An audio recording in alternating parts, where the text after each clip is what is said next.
अस्सलामुअलैकुम। मोहम्मद अज़हर सिद्दीक़ अपने programme maths views के साथ हाजिर खिदमत है। अदालती ख़बरें आपको इस वक्त बताना होती है मैंने, जो लेटेस्ट डेवलपमेंट हो रही है और जो मामला चल रहे होते हैं, ताकि आप तक आगाही रह सके। काफ़ी इशूज़ है डिस्कस करने के। एक दो इशूज़ ये भी हैं कि उस्मान बुज़दार साहब ने कोई नोटिस दिया, लीगल नोटिस। चले 2 मिनट के लिए गुफ्तगू कर लेते हैं। जो चीनी के हवाले से मामला हमने टेकअप किया था, उसमें कह रहे हैं कि वो आर्डिनेंस क्या अपना मंजूर किया हुई है, वो सारी चीज़ें देख रही हैं, फिर उस पर अलहदा प्रोग्राम करेंगे। अभी आपके सामने रखते हैं एक मैटर मैंने चैलेंज किया था तौहीन अदालत का। असिस्टेंट डायरेक्टर थे FIA के, फेडरल इन्वेस्टिगेशन एजेंसी के। काफ़ी अरसे से काफ़ी लंबी लेंथी सर्विस उनकी हो गई थी और उनकी प्रमोशन नहीं हो रही थी। डिपार्टमेंट प्रमोशन कमेटी DPC कहते हैं उसको। बहरहाल कहने के ऊपर हाई कोर्ट में मामला गया, DPC होगी। DPC कमाल की बात है, ये मेरे पास कागज़ पड़े हुए हैं। यस, हाँ जी, 25 फरवरी 2021 को DPC हुई थी। और उसके बाद मिनट्स ऑफ मीटिंग जो है ना, उसकी डेट बाकायदा लिखी हुई है 15 मार्च 2021 को हो गई। अब इस 40 डायरेक्टर्स की, असिस्टेंट डायरेक्टर की प्रमोशन का मामला, प्रमोशन दे नहीं रहे थे, अब हो गया था, नोटिफाई करना था। वजारत दाखिला इसको नोटिफाई नहीं कर रही थी। तौहीन अदालत की दरख्वास्त दायर की। पहले जस्टिस साजिद महमूद सेठी साहब के पास आई, उन्होंने इनसे जवाब मांगा, उन्होंने जवाब दाखिल कर दिया। आज कोर्ट के सामने कहने लगे जी हम इकट्ठी को DPC करना चाहते हैं। हमने कहा जी DPC बिल्कुल आप ये करें।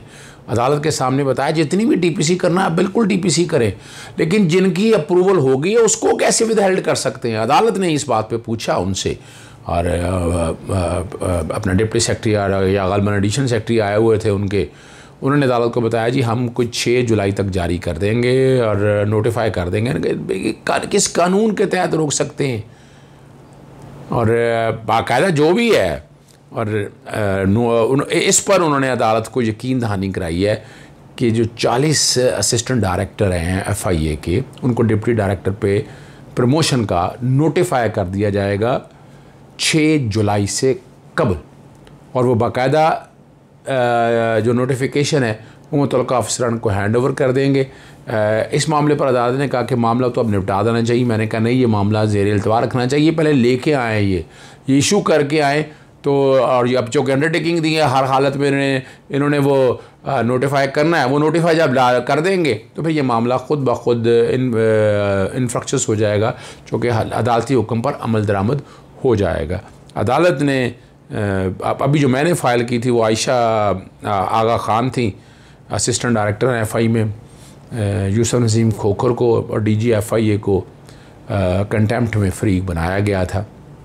अदालत ने केस की समाअत 6 जुलाई के लिए मुलतवी कर दी है।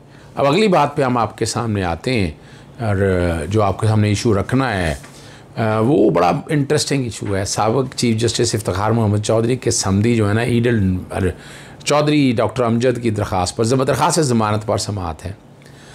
30 जून तक दरख्वास्त ज़मानत की जो तौसीक़ कर दी है। Chief justice Lahore justice Qasim Khan के पास है, और उनके वकील ने बताया कि डॉक्टर अमजद शदीद अलील हैं, उनकी बाकायदा देखभाल की ज़रूरत है। सुप्रीम कोर्ट में भी केस ज़ेर समाअत है, और सुप्रीम कोर्ट में ज़ेर समाअत की जल्दी दरख्वास्त दायर कर रखी है। लाहौर हाई कोर्ट ने कहा कि EOB के सरबराह को भी कहा कि केस का जायज़ा का हुक्म दे दिया है। उनकी भी इन्वॉल्वमेंट है सारे हवाले से, प्रॉपर्टी इन्वेस्टमेंट है या वॉट एवर इट इज़। और सुप्रीम कोर्ट के हतमी फ़ैसला तक EOB हुकाम ने क्या मौक़िफ़ लेना है और क्या फ़ैसला कर लिया है, ये भी सामने लाया जाए। केस की समाअत अब 30 जून के लिए मुलतवी हो गई है। ये बड़ा अहम इशू रखना। साहब इफ्तिखार मोहम्मद चौधरी साहब की बात हो रही है, साहब का chief justice, the controversial chief justice.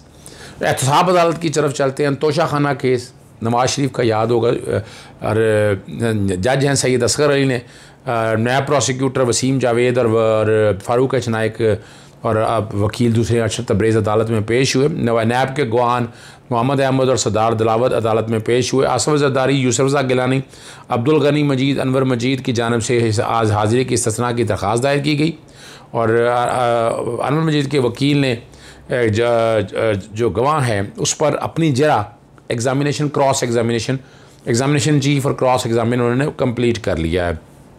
और नैब का गवाह जादू मोहम्मद यहाँ पर जरा मुकम्मल होने पर दूसरे जो गवाह हैं सरदार दिलावर खान का बयान एग्जामिनेशन इन चीफ जो है वो बयान कलमबंद किया।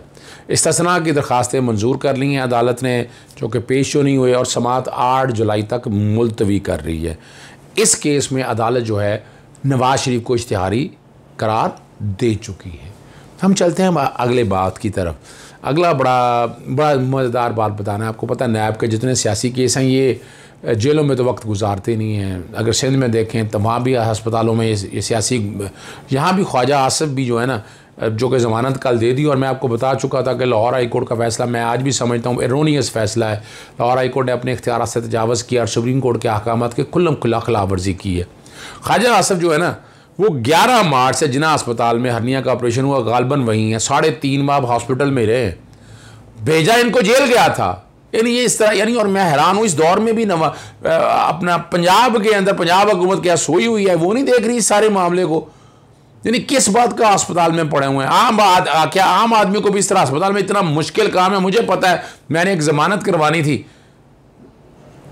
कैंसर के पेशेंट थे और मुझे लग पता गया था इस दुनिया में नहीं रहे वो, लेकिन एक वक्त लगा था उनके लिए, मेडिकल बोर्ड बैठवाए थे तब जाके ये मामला आया था बाहर, पर ये अस्पताल में बैठे हुए थे। और म्यों अस्पताल में भी गए थे, वो आँखों का ऑपरेशन करवाया था। अब यहाँ से आप अंदाज़ा लगा सकते हैं यार, ये मेरे हाथ में ये रोककर पकड़ी हुई है, ये सजाद अहमद एडमिनिस्ट्रेटिव जज हैं नैब कोर्ट के, और उन्हें जिक्र किया है कि रिट पटिशन नंबर 20976 ऑफ 2021 की है और ज़मानत मंजूर हो गई है। ऑर्डर 23 जून का है और 10 मिलियन 1 करोड़ रुपए के एक शोटी के 10 करोड़ अपना 10 मिलियन 1 करोड़ की शोटी जमा करा के ये रोबकार जारी हो गई है। कल ऑर्डर हुआ है और आज रिलीज़ हो गए। आप यहीं से अंदाज़ा लगा सकते हैं। अगला बड़ा एक अहम इशू है प्रोडक्शन ऑर्डर के। मैंने चैलेंज किया हुआ है कि अदालतों में नहीं आ सकते, और स्पीकर भी जब दिल चाहता है प्रोडक्शन ऑर्डर जारी कर देता है, उसको इख्तियार नहीं है।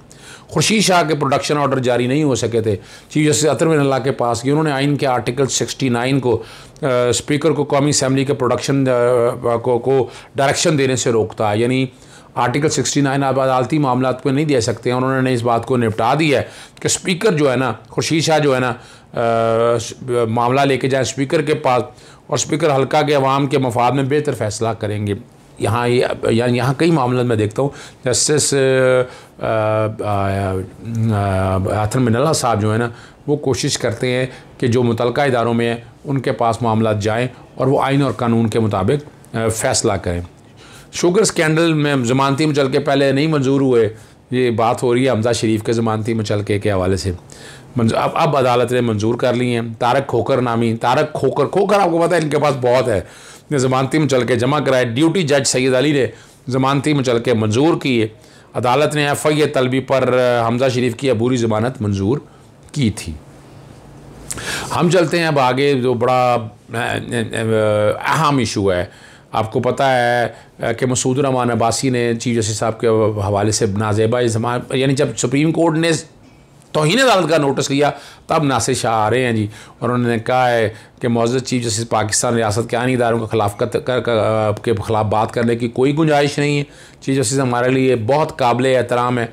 मसूद रहमान के गैर ज़िम्मेदाराना तर्ज़ अमल पर उनकी पार्टी रुकनीत मुअत्तल कर दी। कब मुअत्तल? जब कंटेम्प्ट का नोटिस हुआ, पहले कोई नहीं किया आप लोगों ने, और उनके तमाम पार्टी इजलास में शिरकत पर पाबंदी लगा दी है। पीपल्स पार्टी ने हमेशा आज़ाद अदलिया के लिए जदोजहद की है। पीपल्स पार्टी जमहूरी इक़्तिदार में यकीन रखती है। जमहूरियत की मजबूती में मौजूद अदलिया का अहम किरदार है। पीपल्स पार्टी के खिलाफ सख्त फैसले आए, लेकिन पीपल ने कभी भी अदलिया को टारगेट, या किसी हद तक ये बात थी कि पाकिस्तान मुस्लिम लीग नून हमेशा तौहीन अदालत करती रही है और उन्होंने मजाक बनाया हुआ। यहाँ किसी हद तक बात बताते हैं, हमने हमेशा अदलिया में पेश होकर मुकदमात का सामना किया। पार्टी का नज़्म व ज़ब्त की खिलाफ वर्जी करने वालों को नहीं बख्शा जाएगा, ये नासिर अली शाह साहब जो है सूबाई वज़ीर कहते हैं। आखिरी एक आध ख़बर और आपके सामने शेयर कर देते हैं। वज़ीर आला पंजाब जो हैं उन्होंने उज़मा बुखारी जो इल्ज़ामात लगाए थे 25 करोड़ हर्जाने का कानूनी नोटिस भिजवा दी है, और हद के इज़्ज़त का नोटिस भिजवाया, डेफेमेशन ऑर्डिनेंस के तहत भिजवाया है, और लीगल नोटिस में वज़ीर आला प्रिंसिपल सेक्रेटरी के ख़िलाफ़ इल्ज़ामात को मनगढ़ंत करार दिया है। प्रेस कॉन्फ्रेंस में शरअंगेज़ और गुमराहकुन इल्ज़ामात लगाए गए थे। पोस्टिंग ट्रांसफ़र का जिक्र किया था कि पैसे लेकर लगाने के इल्ज़ामात आयद किए थे।